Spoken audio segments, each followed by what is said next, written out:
Good morning. This is PJ. These are our daily lectionary readings for Tuesday, March 14th, 2023. Psalm 81, once again, is going to be our psalm reading. Genesis 29, verses 1 through 14 is going to be our Old Testament reading. And then our New Testament reading is going to be from the book of 1 Corinthians, chapter 10, verses 1 through 4. Once again, with it being Tuesday, we are going to be looking back at what happened on Sunday. Psalm 81. A song to our strong God, a shout to the God of Jacob. Anthems from the choir, music from the band, sweet sounds from the lute and the harp, trumpets and trombones and horns. It's a festive day, a feast to God. A day decreed by God, solemnly ordered by God of Jacob. He commanded Joseph to keep this day, so we'll never forget what he did in Egypt. I hear this most gentle whisper from one I never guessed would speak to me. I took the world off your shoulders, freed you from a life of hard labor. You called to me in your pain. I've got you out of a bad place. I answered you from where the thunder hides. I proved you at Meribah fountain.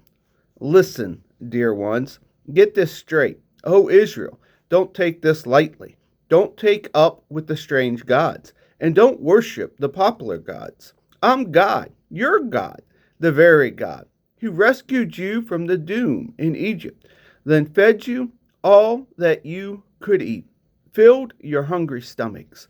But my people didn't listen. Israel paid no attention. So I let go of the reins and told them, run, do it your own way. Oh, dear people, will you listen to me now? Israel, will you follow my map? I'll make short work of your enemies. Give your foes the back of my hand. I'll send the God haters cringing like dogs, never to be heard of again. You'll feast on my fresh baked bread, spread with butter and rock pure honey. Genesis 29, 1 through 15 is our Old Testament reading. Jacob set out again on his way to the people of the east. He noticed a well out in an open field with 3 flocks of sheep bedded down around it. This was the common well from which the flocks were watered. The stone over the mouth of the well was huge. When all the flocks were gathered, the shepherds would roll the stone from the well and water the sheep. Then they would return the stone covering the well. Jacob said, "Hello, friends, where are you from?" They said, "We are from Haran." Jacob asked, "Do you know Laban, son of Nahor?" "We do." "Are things well with him?" Jacob continued. "Very well," they said. "And here is his daughter, Rachel, coming with the flock." Jacob said, "There's a lot of daylight still left. It isn't time to round up the sheep yet, is it?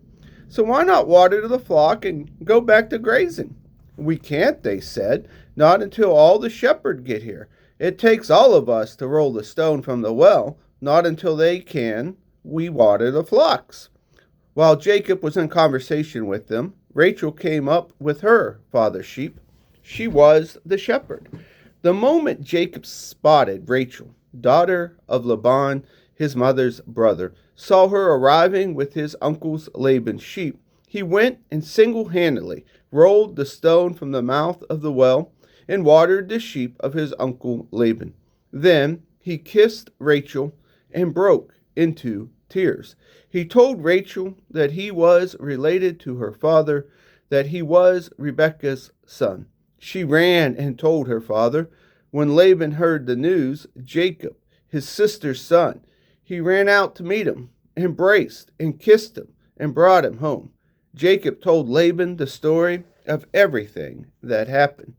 And Laban said, "You're family, my flesh and blood." When Jacob had been with them for a month, Laban said, "Just because you're my nephew, you shouldn't work for me for nothing. Tell me what you want to be paid. What's a fair wage?"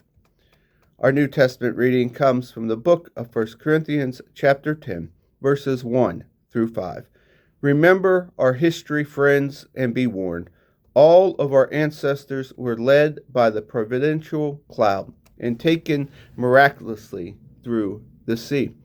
They went through the waters in a baptism like ours, as Moses led them through an enslaving death to salvation life.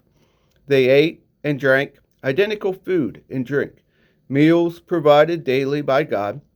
They drank from the rock, God's fountain, for them that stayed with them wherever they were. And the rock was Christ. But just experiencing God's wonder and grace didn't seem to mean much. Most of them were defeated by temptation during the hard times in the desert. And God was not pleased. And here ends our readings for the day.